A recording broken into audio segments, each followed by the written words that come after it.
Hey, hey, hey. Hello, everyone. Welcome to another episode of the Five Lug Racing Show. With you, as always, your favorite NASCAR guys, Don, Ryan, Kevin. We are here talking everything Martinsville, and we are locked and loaded, ready to go to Phoenix for Championship Weekend.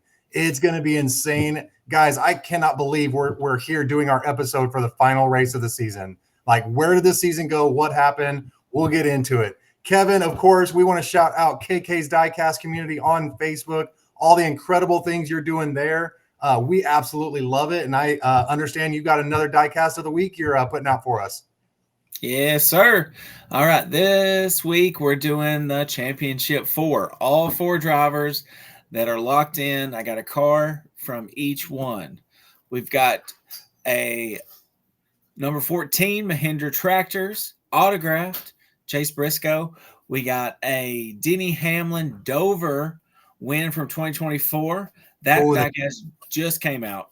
the confetti on that looks amazing. I love It that just diecast. came out. So we just got that in.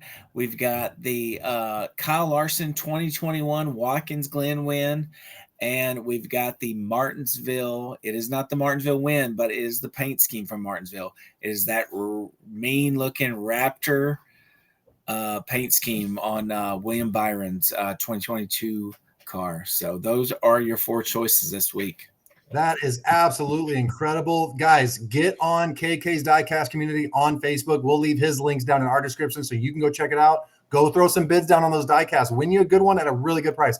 Every time we do a diecast of the week, guys are getting diecast for a steal. You know, it's one of those things where you want a chance at your favorite diecast, but you don't know where to find it. Go check out Kevin's page. He'll take care of you. Ryan, it is so great to see you, bud.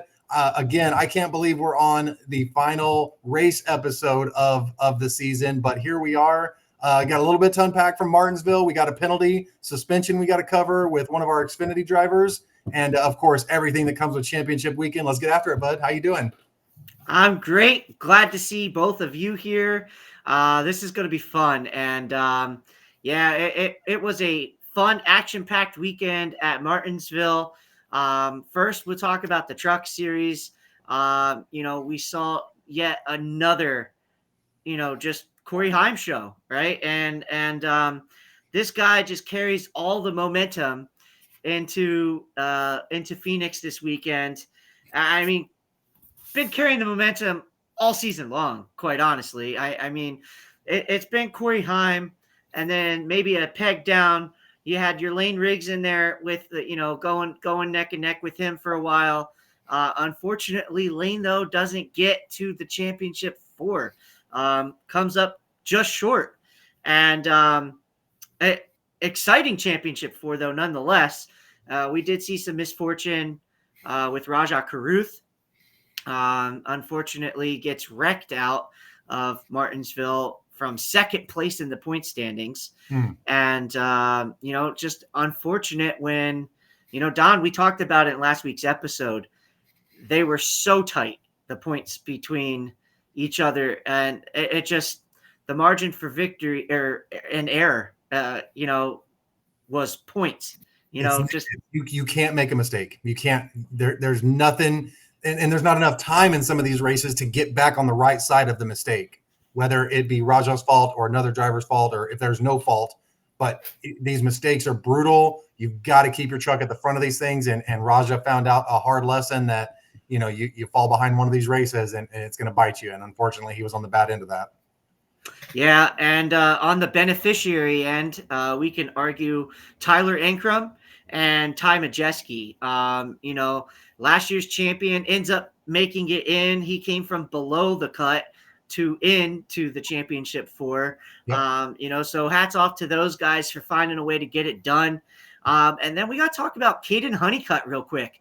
Caden Honeycutt, a guy who has 0 career victories in the NASCAR Craftsman Truck Series, is considered P2, after the everything shakes out, and is getting a chance to race for a championship. Guys, a few weeks ago, we talked about Caden Honeycutt and parting ways with Nice Motorsports, finding a ride to get through Watkins Glen. And then because of the whole incident that happened not in the Truck Series with Stuart Friesen, the Truck Series owner of the 52 car. He was a driver owner.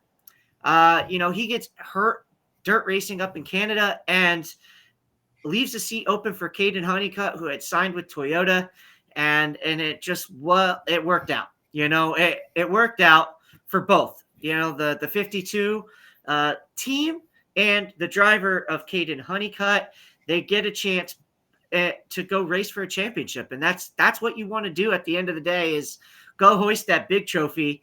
But Caden, Tyler, they all got their work cut out for them because Corey Heim has been absolute cream of the crop the entire season, and shows it at Martinsville, gets another checkered flag. Just I can't even think about what will happen if Corey Heim doesn't find a championship trophy this upcoming weekend. Let's talk about it for a second, Ryan and Kevin. Kevin, I mean, how bad would this be? How bad of a look would it be for NASCAR? I know we're talking about the Truck Series, so it's a couple levels down, but these are still professional racers. How bad does it look on NASCAR's part if Corey Heim doesn't leave Phoenix with a championship trophy? I mean, last week was his 11th win, right? Yeah, correct. No, 11. I mean, it's a record. I mean, like, he's been breaking records all year. Yep. There is no question that he is who should be hoisting that trophy on this weekend. So, I mean, like, if he were to go get wrecked out on lap 1, it's just kind of it just proves the brokenness in the system. Okay. Because there's no doubt in my mind he is the best one out there. He's proved it all year long. And last year. It should be his championship. Flat out. Ryan? Over any other of the other two series. I mean, I'm confident this is Corey Heim. I have to agree. I mean, if the one race championship could be kaput or heavily bashed this weekend, if Corey Heim doesn't go get this championship. 11 wins you just mentioned, Kevin.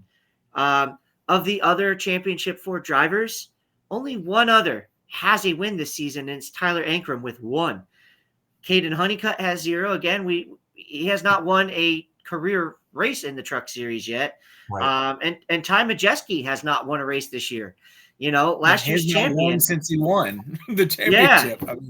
Yeah. I mean it's been a year. It's been a year, folks, since his last win. I mean, that's insane. It's wild to think about. Now, if we move forward to the next series, the Xfinity Series, we look at maybe another scenario where we can maybe have that same argument with Connor Zilic, right? Okay, so we have this race play out in Martinsville, and it was an eventful race. First of all, we had a non-playoff driver win, so let's give a congratulations to Taylor Gray and his 54 JGR team. A long time coming for that win. A long time. Yes, absolutely. And Jason Ratcliffe on top of the pit box came out of retirement this year. To be his crew chief. And, so kudos to those gentlemen and that team, all the hardworking men and women back at JGR. That's the beauty of our sport. It's playoffs, but everybody else that even if you're not in it, still's got a chance to go get a win. And gotta love that. Can we shout out Jason Ratcliffe? Oh, yeah, Jason. Yes, definitely. Let's shout out Jason and his success real quick. You mentioned he came out of retirement. That is the 8th different driver he has won with as a crew chief on top of the box. That is incredible. Go ahead. Yeah. Kevin. I got to say, though, that win, speaking of that win that is a long time coming, the spring at this track, he would have had that win if he wouldn't have got wiped out by Sammy Smith. So, absolutely correct. 100%. And it was setting up to be the exact same thing. Let's all take a moment to thank Sammy Smith for going through his growing pains this past spring at Martinsville and making the big decision as this race started to wind down. So good on Sammy Smith, and congratulations to Taylor Gray.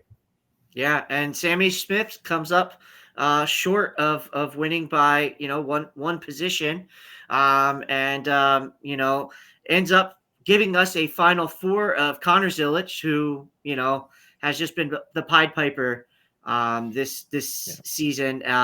Justin Allgaier, who, you know, both of those two came into this race this past weekend safe, you know, because of the seasons that they've had and postseasons they've been able to put together as well. A third JRM car in Carson Quaffle, who's a rookie who doesn't have a full-time ride next year as of right now. You know, has a part-time JRM, you know, so could we see something developing there? I'm sure there's something in the works. And then Jesse Love. Let's just mimic what we said about the trucks real quick. If Carson Quaffle walks away with a championship trophy this weekend, again, the system is flawed. Nobody, in personal opinion, nobody but the 88 and 7 should be walking away with this trophy this weekend. That's just my personal opinion. Yeah. I can make a strong argument for Jesse Love. Okay. Only because he's been up front and winning races this year. And had a few slip away from him too. Yeah. But you know, Carson Quaffle and Connor Zilic are both rookies, but they've had the polar opposite of rookie seasons in many ways. Right. And you talk about the success that the 88 team has had. Yeah, I have to agree with you in saying the 88 and the 7. You know, I'm sure our minds are all right there. But yeah, and it's a possibility. Again, what a time to get your first career victory this weekend. You know, we said it for Caden Honeycutt. Quaffle could be saying the same thing. So, and he has the team to do it. So, yeah, it's absolute bonkers how that's set up as well. You know, it's going to be exciting. You know, we saw the drama that took place at this race last year for the Xfinity Series champion. You know, the 7 team has an accident in practice. They end up getting that car ready, and then they come back and they win. You know, less than 24 hours later, the resilience is there. They have 3 cars in the fight. You know, it's absolute insanity. When you think about the success that team's had this year, and then you fast forward one more series, and we get to the Cup Series where we saw some action and some drama. But before we talk about that, Don, we need to talk about one more thing that happened at the end of the Xfinity Series race. So why don't you go ahead and do that? Yeah, we got a penalty to hand out this week. We haven't had one in a couple weeks. So, you know, thank you, Sam Mayer, for adding some headlines to our show. But, yeah, Sam Mayer and Jeb Burton just going at each other's throats all race long. Sam Mayer decides to, once he is eliminated from the playoffs after the checkered flag, he go ahead and cleans out Jeb Burton on the cool-down lap, a giant no-no from NASCAR. Guys, we all know the rules. He ended up getting suspended for Phoenix this upcoming week. He will not suit up. I don't even know if he'll make the race, to be completely honest, or be there with the team or how that works. I don't know if they're allowed at the track, but he will not be in a race car in that 41. I believe Ryan Sieg got the nod for the 41 car this weekend. So congratulations to Ryan and getting that extra race there at the end of the season. I know he'll be excited to add a little bit of bonus check there to his account if he can get to it. But yeah, you know, it's a great call by NASCAR. Sam got out of his car and just started shooting from the hip. As far as his interview goes, didn't do himself any favors there. You know, he didn't try and throw, my throttle slipped, or you know, I got stuck and I ran into him. My bad. And, you know, he told him exactly what he was doing, and he paid for it on Tuesday, the 28th. So yeah, what are y'all thoughts on that? Did NASCAR get it right on this one, guys? Yeah, 100%. I mean, he even, as that interview went on and he dug himself holes, he even knew. He's like, and I did myself no favors with this interview. It was just a PR nightmare all around, you know, from, you know, what happened on the cool down lap all the way through that interview. And it is what it is. And a tough lesson to be learned, and it needed to be learned. So I'm glad NASCAR stepped in and parked him. That's the right thing to do, 100%. So, and Kevin, I'll get your thought here in a second, but you know, as far as Sam goes, it's a growing opportunity for Sam. He's been privileged to have 2 of the best team owners or opportunities, you know, right there with Joe Gibbs Racing in the Xfinity Series, but he's with Haas. He's been with Dale Jr. Motorsports. He should know better. Like, he's been with professionals across the board, and he let his emotions get the best of him, and he's paying for it. Kevin, what are your thoughts, bud? Yeah, I mean, 100%, he deserved it.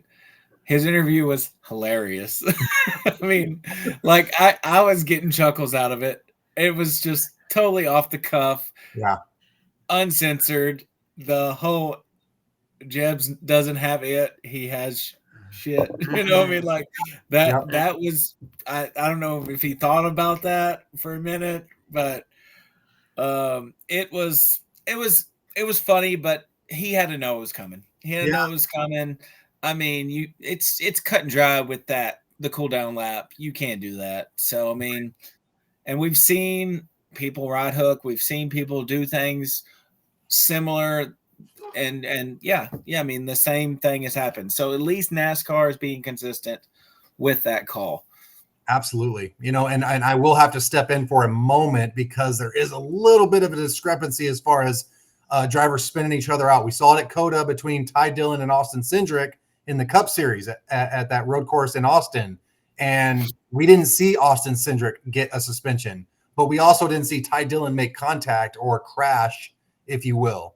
So maybe NASCAR still makes judgment calls, you know, but in this instance, if you're going to wreck a bottom feeder team, you know, in a car that is not cheap by any stretch of the imagination, you're probably going to hear about it on Tuesday morning when penalties get handed out. And that's exactly what we saw with Sam Mayer. So again, Sam Mayer, this is a great opportunity, much like Sammy Smith earlier this season, you know, a growing pain type thing. Look back on it, reflect, and get it right the next time, bud, because you're not going to get many chances if you keep doing this. Yeah. And I know Absolutely. Jordan Anderson went up and had a talk with Sam. I saw that. Yeah. Who is the, you know, the owner of Jeb's team, and he had every right to be pissed. Yeah. So I don't know what transpired there, but you know, I mean, it is a underfunded team. You know, he works hard to get that team to the track every week, and they're competitive. Jeb's pretty darn competitive. And they really are. Yeah. So I hate it for that team. I really do, because Jordan's a nice guy. Jordan's a super guy. So absolutely. Yeah, it's that was the madness that put the cherry on top of you know, the drama at the end of that Xfinity race. But you know, we'll get to see how it all plays out this weekend for the rest of that series, not Sam Mayer included. But speaking of drama, we had every bit of it in the Cup race on Sunday. You know, I thought for a moment, you know, these Penske guys were going to rise to the occasion again, namely Ryan Blaney. Had a very fast 12 car. And we expected that. We expected Jonathan Hassler to give him a piece to work with. Ryan Blaney loves that place. And he falls one position short of advancing. He needed a win to get there. That's all he could have. You know, points didn't matter. It was win to advance, and it didn't happen. Joey Logano also did not get that, you know, so I have to let you all know something here. My hot take was right. For the first time since 2021, we do not have a Penske car in the Final Four here going into Phoenix to win a championship. So yeah, absolutely, Ryan, you nailed that right on the head 10 weeks ago when we made our predictions. You know, you did a similar thing last year. I'm going to go ahead and shout you out last year too. You said that no Hendrick car was going to make the championship four. And, you know, besides anyone's opinion on what happened at the end of that Martinsville race, that almost came true. Christopher Bell was in line to be the fourth championship car. Rulings happen. Bell did the wall ride. Okay, Hendrick's in the playoffs. Fast forward to 2025. Ryan says no Penske car is going to make the championship four. And here we are. We're headed to Phoenix, and no Ford, no Ford in the Cup Series will be racing for a championship this weekend. Absolutely. Yeah.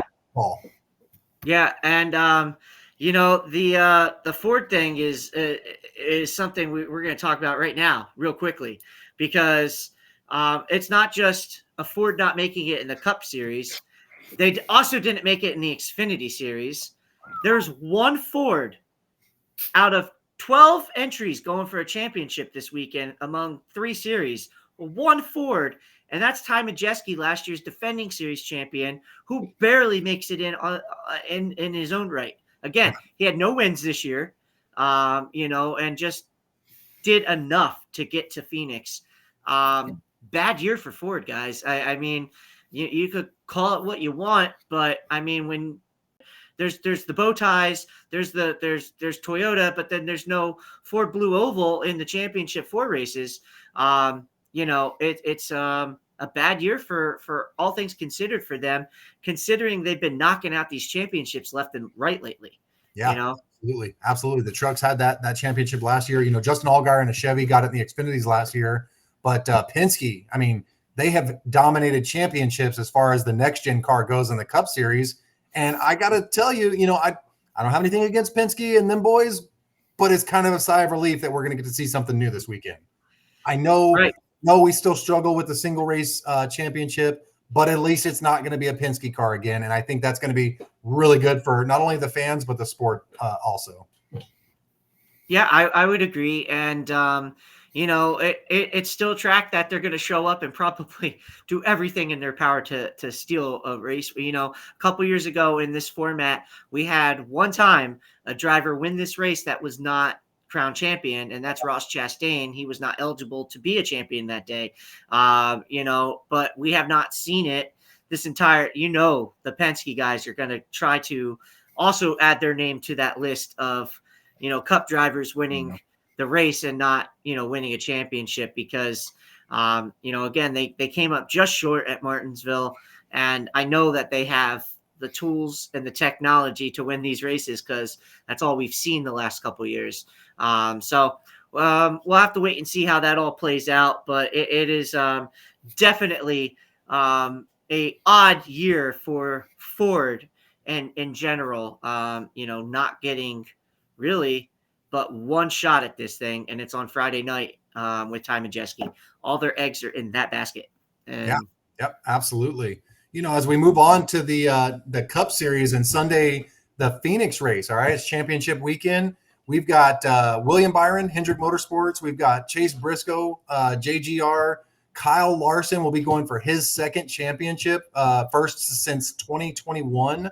And of course, it is Mr. Denny Hamlin, the guy that has one trophy left eluding him and his career, and it is sitting at Phoenix Motor Speedway Phoenix International Raceway waiting for him. So, guys, let's talk about it a little bit. I mean, you got Hamlin, who's just seething to get a chance at this championship trophy, right? But then you got guys like Chase Briscoe. I mean, he arguably enters this weekend as the underdog, and he scored the most points in the 2025 playoffs. I mean, but that's just the competition we're going against. And I do want to add one more thing before I get your guys' opinions on it. Chase Briscoe coming from Ford last year to Toyota this year and being the underdog, that just goes to show how dangerous this championship 4 is, because any one of these 4 guys can take it. And what I mean by that is I think the playoff system actually did okay here, because we see 4 of the most successful, minus Christopher Bell, we're seeing 4 out of the top 5 best, arguably, drivers in the Cup Series this year make the championship 4. I think that's pretty agreeable, as far as we look at it. But who do y'all think has the edge this weekend? Well, I mean, you're absolutely right with the whole fairness of the championship 4 this year. When you look at the statistics of things, wins aside, because SVG had 5 wins this year. We all know that those came on road races. But one of them was in the playoffs format. He was just happened to be knocked out at that time. Right. Denny having 6 of them. Everybody else has 3. Yeah. So it is definitely pretty equal. And Bell, again, like you said, he had the 4 wins, but his consistency was not that good this year. Right. Bell is kind of a fire and ice type of driver. And, there is that middle ground sometimes, but he always goes into that lull. And they need to find a way to snap out of that before, playoff start next year, because for a couple years in a row, it's been their Achilles heel. And they kind of shoot themselves in the foot when it comes to playoff time and performance in the playoffs. So, it is what it is. And they did not have the car to compete and beat the guys they needed to beat in Martinsville this weekend. Absolutely. In Martinsville, Virginia, this past weekend, Christopher Bell had one job: beat Kyle Larson. Yep. He couldn't do it. Yep, He had absolutely. one job, and that's it. So unfortunately for C-Bell fans, got to wait another year and wait and see what happens. But for these other 4 drivers, absolutely, I would have to agree with you, Don. Kevin, your thoughts on the fairness and the parity that we're seeing this year with the Championship 4? Yeah, I think out of the 3 series, this is probably the best well-round Final 4. Denny's winning. I mean, he's been winning all year. He's consistent. He's going to do whatever it takes to get that trophy finally. So he deserved to be there. Byron got wins early, and now he's come back around, making another run at it, and he's got momentum with that win. He had a dominant performance this last week, so he deserves to be there. The other 2, one has been fire hot second half of the season, which that is Briscoe. That team is jiving on all cylinders, and they did whatever it took to lock themselves in. Larson is just the opposite.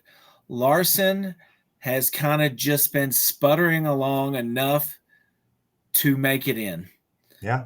Haven't really seen anything of greatness the second half of season from him. He's done just enough to make it in. So honestly, I mean, it could go. I could see any of these 4 getting it done. Really do. I really could see any of the 4 getting it done. Briscoe's good at Phoenix. Denny's going to do whatever it takes. He'd probably spin out his own mother at this point. Byron is thirsty. He's been there. Is his third time in a row making the Final 4? Yeah. Yes, sir. That's one of my hot stats I have here. You took it right from me. I mean, that's awesome. Yeah, and Larson wants another one. So I mean, it's gonna be fun to watch. I agree, Kevin, and we talk about that 3 in a row for Byron, which I have to point out that is the most in the next gen era. Now with his getting that 3rd, 2 other drivers would have been eligible for that if they had made it. One of those Penske guys, Byron has been the model of consistency in the next gen era as far as Championship 4 appearances. Kyle Larson, his teammate, has 3 Championship 4 appearances in total. Denny Hamlin has the most out of these 4 drivers with 5. This is his first after a 3-year hiatus. And Chase Briscoe, he has 1. This one. This is his first time. And when we look at these drivers, and I'm the stats guy, and so I'm going to bring them to you a little earlier in the show today. Because we have a lot to talk about these stats, because the stats matter. But do they? That's why I want to talk about it with you guys. The last 7 races here at Phoenix, folks. Okay, so next gen era stuff. We have Kyle Larson with an average finish of 10.1. He's led 9.9% of the laps here. Okay. Denny Hamlin has an average finish of 10.9, leading 3.9% of the laps here. William Byron has an average finish of 8th, leading 12.5% of the laps here. And Chase Briscoe has an average finish of 15.6 with 5.2% of the laps led here. Now, I need to add something to that. Larson and Hamlin both have 1 here at Phoenix, but neither have in the next gen car. Byron and Briscoe have wins here in the next gen car. My goodness. So, all 4 drivers have one here, 2 in a different car, and 2 in this one. Wow. I need to point one more thing out, though. Don, you opened this up talking about our championship 4 drivers in the Cup Series and Chase Briscoe being an underdog. And I would agree with that statement, especially because this is his first rodeo here, his first year with this team. But when you look at what he accomplished at this track in underdog equipment, true underdog equipment with Stewart-Haas Racing, because even when he was there on the back end of Kevin Harvick's deal and career, Harvick got the best equipment out of that bunch. Right. Briscoe finds victory lane here, and performs really well at this track. So I think when I say stats matter, but do they? We also have to take into consideration what I just said with Briscoe having that underdog equipment. And we've seen this year, folks, in case you're living under a rock and have missed the prior 30-some races, Chase Briscoe has got the talent. He is a wheelman. And when him and James Small finally got their ball rolling downhill with their consistency that they put together in the front half of this season, they have shown up every single race as a contender. And if not, they're salvaging their day with solid top 10 finishes, and that's what champions do. And oh, by the way, they lead the series in pole positions this season. And if we can flash back 1 year ago, who sat on the pole in this race? Mr. Chase Briscoe. No, Mr. Martin Truex Jr. Oh, in the 19. Okay. In the 19 car. So I'm just putting it out there that, James Small had a pole sitting car in this race last year with a driver on his way out and retiring. And now he's got one. Now he's got a driver in the championship 4 in this race. Can they knock off a pole position and get a 8th pole this year and that coveted first pit stall in pit road? Because we know how important qualifying is here and pit selection. Guys, what do you think? I got to elaborate a little bit more on that Chase Briscoe thing. You said it took a little bit for them to get some momentum rolling and start really firing off, but they were firing off from Daytona, y'all. They put that car on the pole for Daytona. Now, the only thing I can say as far as Chase Briscoe and James Small, if anything held them back, was waiting a month or 3 weeks or whatever it was to see if they were going to get penalized for that spoiler issue that they had. I think they kind of tiptoed for about a month or so after that just to not ruffle any feathers, kind of get back in their groove. They started hot, Ryan, Kevin. I mean, they were ready to go. Chase said, "You're giving me this 19 car? All right, bet, let's go." And it's just been a magical season for that team. I absolutely love it. And Chase could very well go out there and wipe up the floor with Denny Hamlin and these 2 Hendrick guys and call himself a champion Sunday night. So it's going to be really interesting for sure. Yeah. Absolutely. Yeah. And you talk about Daytona, right? The pole sitter for Daytona was Chase Briscoe. Well, the winner of that race, when there was that wreck right then that took out Briscoe, and it was William Byron going back to back in this race. And he starts the season on fire, right? Wins the 500, a model of consistency. Just couldn't find victory lane for every which reason. Wow. Whether it would be just poor time cautions or something happened where they took themselves out of this race, and I even questioned coming into the postseason how they were going to perform because they just weren't closing the deal. And this weekend we saw Rudy Fugle and William Byron close the deal. They were dominant this weekend, folks. And they're taking some momentum, some serious momentum. And I know this guy's won back-to-back Daytona 500s, but William Byron just arguably won the most important race of his career to date this past weekend at Martinsville. It was a statement win for him as a driver. It was a statement win for that team. That was a walk-off win, folks, from needing to do it putting themselves in. We've seen Ryan Blaney have those moments and him just fall short by a position this weekend. But Ryan Blaney had those moments and went out and won a championship. Yep. And the last couple of years we've seen him do it. We've seen his teammate Logano do it. Is William Byron looking like the guy to beat this weekend at Phoenix? Yeah, as far as Willie B goes, that 24 camp is there. I mean, if you want to go off of momentum alone, winning Martinsville the way he won Martinsville, headed to Phoenix, where you already know you're going to get a good car. Really, we're just waiting for everybody to sit inside their cars on Saturday and find out exactly what they have and what they're working with. But I expect nothing less but perfection from the Hendrick camp. They're going to bring lightning fast race cars, all four of them, whether they're in the championship four or not. And they got to beat out some of the toughest competition for the championship. But if anybody can do it, why not Willie B, right? So, Kevin, what do you think, man? What's William Byron's chances look like to you? I mean, momentum alone from that last race. I mean, like you said, there was one moment where Blaney might have had him, and he had to ruffle Blaney's. I mean, he was nice until it was time to not be nice anymore. Right. So he ruffled his feathers, but I knew, if he could just get a gap, he was gone. And that's what he did, because Blaney had no chance to get back and make a swing at it.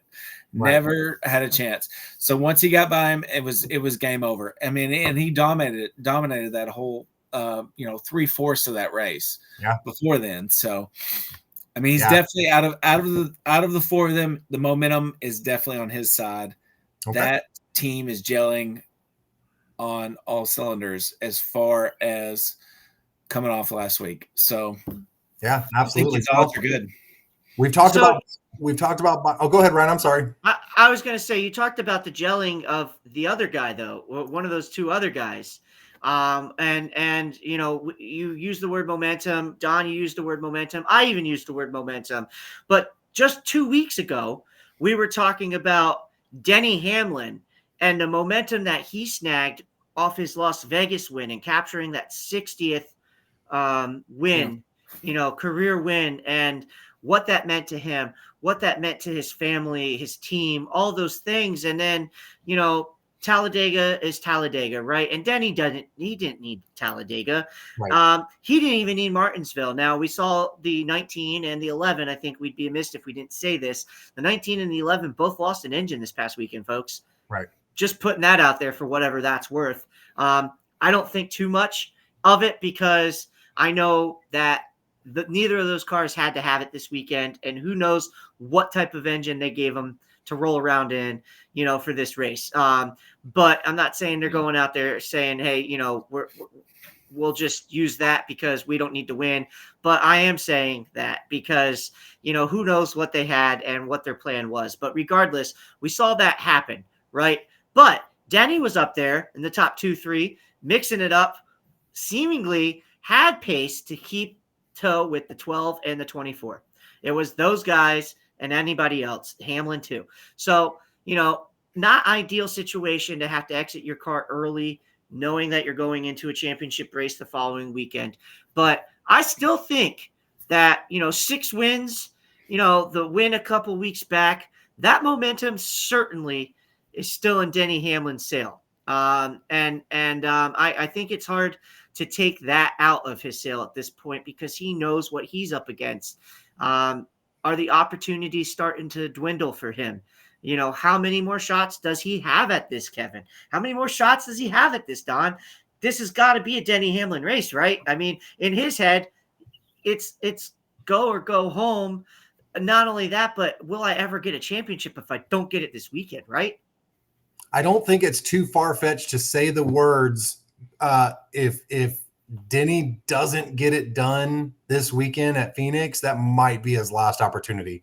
I don't know how Denny comes back from what a successful season 2025 was, and re-rack it and try and go. We talk about the physical aspect of this sport. This sport mentally is absolutely devastating on people. Okay. And Denny's not young. Okay, Denny's a professional. He can handle it, but does he want to handle it again? You know what I mean? We know he's going to be racing next year. That's not any sort of the question. But can you get through a mental grind again for 40 weeks out of the year, get all the way to Phoenix? You know, it's just one of those things. It's natural human stuff, guys. And Denny's not exempt from that. So if he doesn't get it done this weekend, I don't know that he can get it done after that. So it's going to, all things considered, it's going to be incredible to watch to see if Denny Hamlin can get himself a championship this Sunday. It really makes for great TV.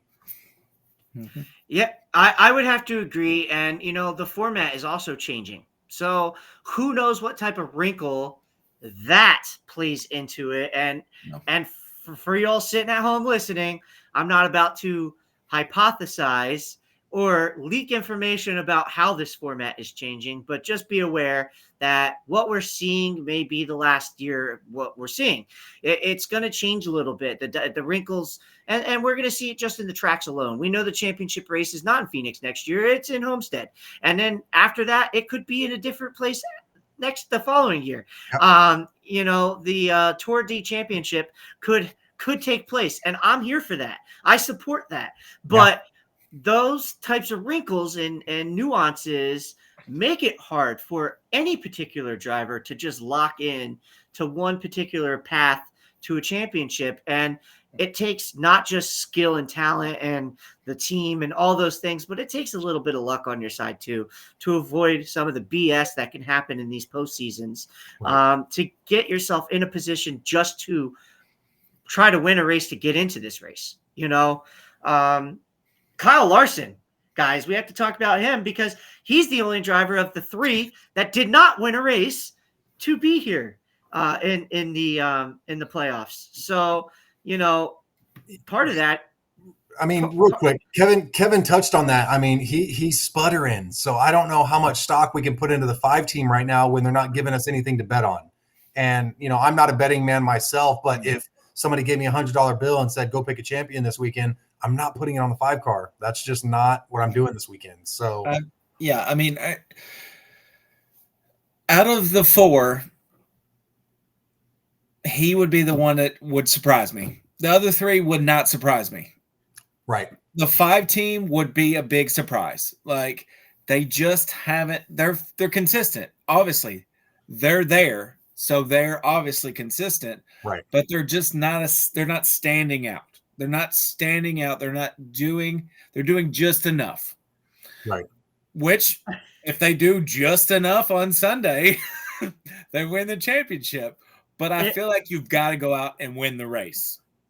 Yeah, I'm sitting here chuckling because, oh, how the mighty have fallen that we're talking about Kyle Larson, your 2021 champion of this sport, as the guy, the one champion in the championship 4, by the way, as the guy that we would say we'd be surprised to see him hoisting the trophy at the end of the day. But that is the parody of this sport and how the dynamics have changed throughout the years. And does this car pose a wrinkle into that as well? And I would have to say no for Kyle, because we've seen him be dominant in this car. And we've also seen him absolutely ruin his race in this car. So, I can think of it a couple times just this season alone. So, on that back half of, the ruining of the race. But the one thing that I can argue, if I have to play devil's advocate, is, the 2 Goliaths of owners going at it. We have Rick Hendrick on this hand. We have Joe Gibbs on the other hand. A clash of the ages, guys. Yeah. I want to point out too, the last time a Penske car was not in the championship 4 in the Cup Series, it was 2 JGR cars, 2 HMS cars, when the Penske car wasn't there. So we've seen this battle before. Both have a 50-50 shot. The last time, Rick gets the best of them. And Rick has gotten the best out of most every owner in this field. 15 Cup championships by Hendrick Motorsports. That's one of the most successful owners this sport has seen, will ever see. And I can go to my grave saying that, will ever see. I mean, he's one of the best that this sport has ever had. Was that But Joe Gibbs 2021? Racing. Was that 2021 the last time that happened? Kyle Larson was No, the what, last time. what was the last time no Penske car was in the playoffs, like you were saying? Was that 2021 when Larson won? It was when Larson won. Correct. That would have been Larson, Chase, Kyle, Denny, right? Correct. Denny, nice. Nice. Yeah. There's trivia for the episode, friends. Miss those days. We miss those days. But here we are again with 2 Joe Gibbs Toyotas and 2 Hendrick Chevys getting to duke it out for the ultimate trophy. And not only will the driver win a championship, but the owners also win a owner's championship. So it's all on the line, folks. It's either JGR or Hendrick this weekend. They do not have to win the race. Again, that's the beauty of our sport. But if I was a betting man, it's gonna have to happen. I really think that to win the championship this year, you're gonna need to win this race. Just the way that it's been so tight with these 4. And I also think, not having a Penske car in here kind of tightens it up even more.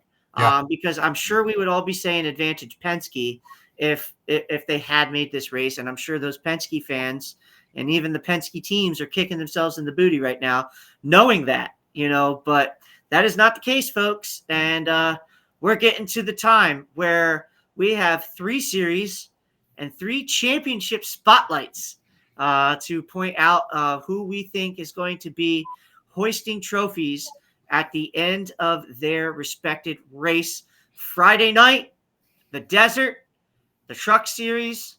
Gentlemen, who's your champion of 2025 in the NASCAR Craftsman Truck Series? Kevin, we'll start with you. Time all day. Time all day. Yeah, it doesn't require an explanation. I think we're all going to be on the same boat here. Corey Heim is just doing Corey Heim things, and I would be absolutely baffled if he does not leave Phoenix Friday night with a championship trophy. I think a Toyota is going to win the championship on Friday. I'll just say that. No, listen, I totally am right there with the Heim time thing.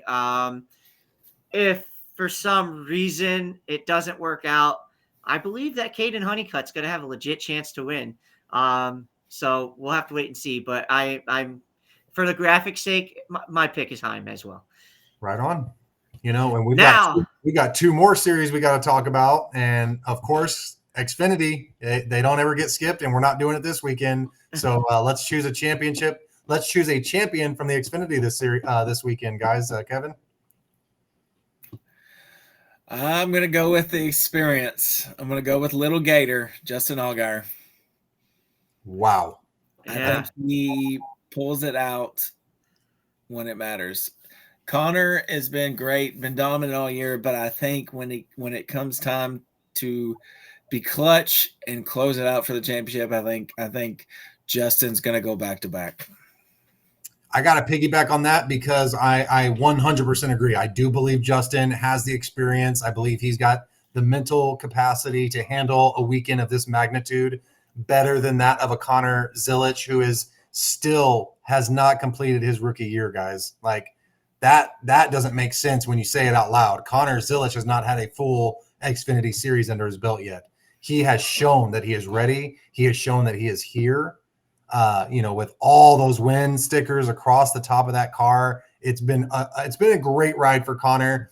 But as far as this weekend goes, I think that little bit of an extra experience and being there before and knowing how to get it done, we still see those little bitty blips of immaturity from Connor in certain situations, and it's way tinier than any other racer or rookie that we've ever seen. But they're still there, and I just don't think Justin lets the moment get too big, whereas I think it could get a little bit too big for Connor this weekend. Well, folks, we see it on job applications all the time or job postings, experience required. And while you guys might absolutely be hitting the nail on the head with the experience of Justin Allgaier, not just last year's champion, after it had eluded him all these years, but the years of experience that man has makes your guys' pick very, very, very smart. However, the experience required has been done through the trials and tribulations that this man and just removed as from being a kid has experienced this year. And there's no way, absolutely no way, I'm going to bet against Connor Zilisch this weekend. And I mean no disrespect to Carson Quaffle, and I mean no disrespect to Connor Zilich's best buddy Jesse Love. Is there a pathway for those two to win this race? Yes, absolutely. But it's going to take help from not having the 88 and 7 do really well. Right. But, all of the things and all the nuances that man, CZ, has experienced this year has humbled him, but also made him more experienced because of it. And the maturity that this man has shown has also just blossomed right before our eyes. Yes, mistakes can happen from a rookie. You're absolutely right. But I've seen the 7 team make them all season long as well. And that's probably why Connor Zilisch was able to dominate as much as he did down the stretch, because the 7 team just couldn't quite get to that level for whatever may be the reason that they may have held themselves back from. But I do believe it's a duke out in the desert between the 88 and the 7. 88 prevails. Wow, I love it. And no surprise, we knew the 11 truck was going to be a favorite. As far as the 7 and 88 in the Xfinity Series, there's no way to really tell. You're just going to have to log in and watch the race and find out for ourselves to see who's going to walk away with that trophy. 4 drivers in the Xfinity Series with a chance at it. But the NASCAR Cup Series, Sunday, the last race of the season. No more Cup racing until next February, fellas. Who's our championship this weekend? Who's taking home the trophy? Before you guys pick, I just want to point out my last stats and last time I get to do this for the season. Yeah. The odds for this race set by Las Vegas Caesars Sportbook. No, they're not a sponsor. Caesars, call us. We'll gladly listen. It's no surprise that the NASCAR Cup Series Phoenix race has the top 4 drivers that we've been talking about all night long as their first 4. Now, I'll start at the bottom. At 4th place, Chase Briscoe plus 600. 3rd place, Kyle Larson plus 450. 2nd place, William Byron plus 400. And the favorite is plus 375, Denny Hamlin. Honorable mention there for Ryan Blaney at plus 650. Bell at plus 850. Logano plus 1200. Guys, it's the last time we get to do this. Kevin, who is your 2025 NASCAR Cup Series champion? Kyle Busch. I wish. Okay. No. 2019. Sorry. No. He's holding on to those memories, man. No. Seriously, this is probably not the most popular pick, but I'm gonna have to go with Denny. I feel like he's due. And he's going to do whatever it takes. Like I literally said, he will spin out his own mother if he has to win this championship at this point. Don touched on it. This is probably one of his last opportunities to close this deal. He's had such a great season. I think Denny gets it done. It's really interesting. I want to pick Denny. I do. I just don't trust picking Denny.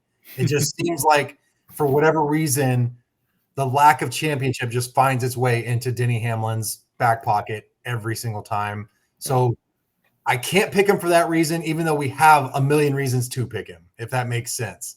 I do want to add something before I make my pick. Kevin, go ahead, bud. Y'all know I've been critical of Denny this year, yeah, right?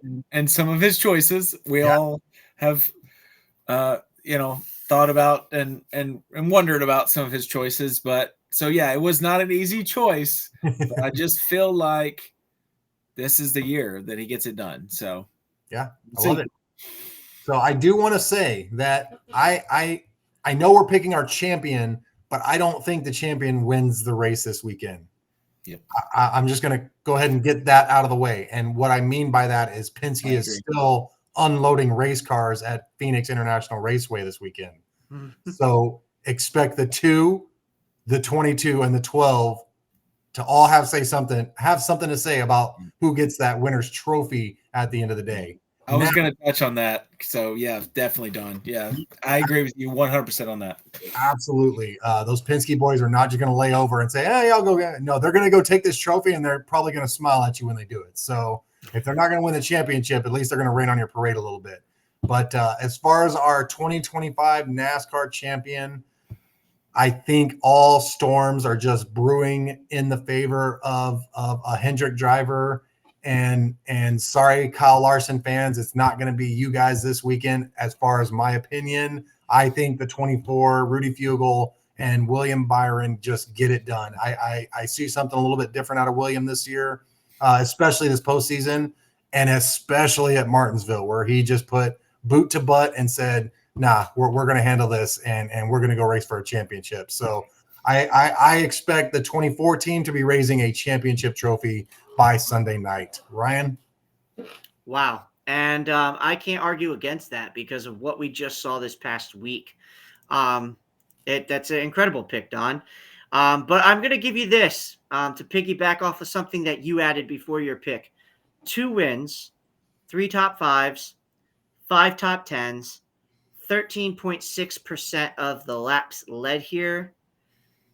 Christopher Bell, Spicy Bell, might have something to say about winning this race too this weekend. So, the Penske guys, Christopher Bell, who I've seen flat out dominate here at Phoenix, just stinks that he's not here to try to race for a championship with a car like we saw here in the spring, because that was an impressive 20 Ream machine. So, when it comes to the champion this year, though, we've seen in the past a driver take over the helm of a steering wheel with a new team and, get a couple races into the season and find their path and end up being a Cup champion. And Kyle Larson.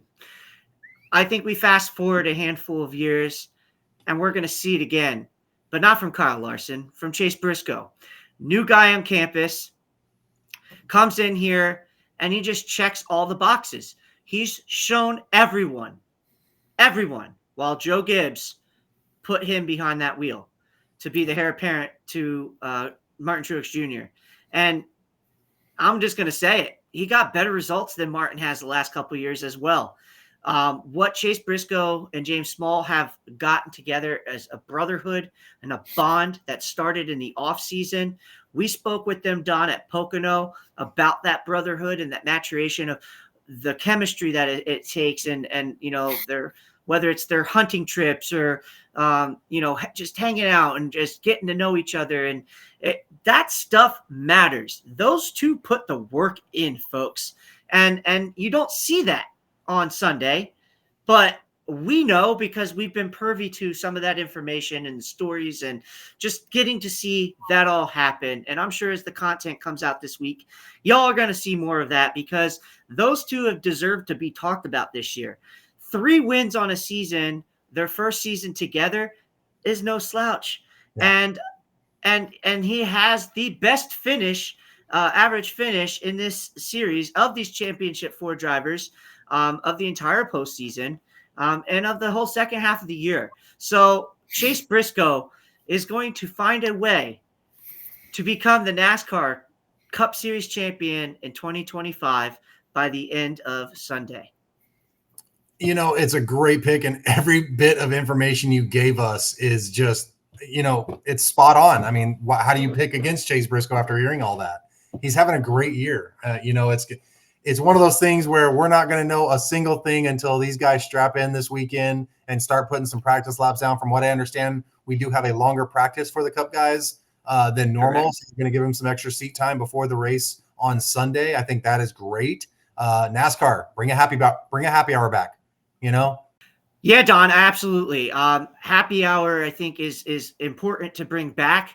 Or just at least what they can do is get rid of the 2 25-minute practice sessions and combine it to one 50-minute practice session. Now, this weekend, you'll get to see the Cup guys the Xfinity, and trucks all have a little bit of an extended practice session so they could iron anything out that they need to get wrinkled out on these cars, and get them dialed in for their respected races. I think qualifying is going to play major factor as well, because track position is important here.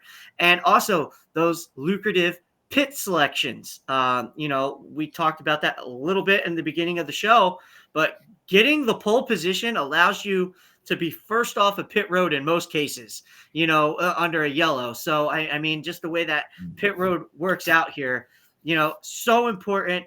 Having a great practice, qualifying strong, putting it all together in the race with strong pit stops. It all matters this weekend. It's going to take a whole team to get it done. I'm really excited for it, guys. Absolutely right. Kevin, do you have anything else to wrap up for our final preview episode of the season? I do want to piggyback on one thing you said a minute ago. Okay. I agree with you. I do not think one of our championship 4 takes the victory in Phoenix. Okay. Those Penske cars have no stake in that championship 4. There is no Fords in that championship 4. They have nothing to do but go win that race. Right. You don't have to tiptoe. I agree with Ryan how good Seabell has been, but Seabell's got to be careful because Seabell has got 2 of his teammates in the championship 4. Right. Those Penske drivers, they don't care. Yep. They're going to win, and they're going to do exactly that, which they've done the last 2 years in Phoenix. Yeah. 2 out of the 3 for sure, except when Ross gave Ryan Blaney all sorts of fits in 2023 and went ahead and smashed a watermelon all over Phoenix Raceway there. So, it's going to be a special weekend, you guys. There's nothing like championship weekend. I can't wait for all 3 of us to go experience championship weekend, regardless of what track it's at. It just seems like such a magical event. If you're a race fan, you get to watch people celebrate all their hard work, everything that they put their livelihoods into being a champion at the highest level. It's got to be like nothing we've ever experienced before, and I can't wait to experience it with you guys. But other than that, to all of our fans, to everybody following along, make sure you subscribe, make sure you like, get on Kevin's Diecast community page there on Facebook. It is called KK's Diecast Community. Again, his link will be down there for you. And thank you so much for being here with us. We can't just express our appreciation for every minute that you hang out with us. It means so much. Thank you so much. And we'll see you guys on the next one. Y'all take care.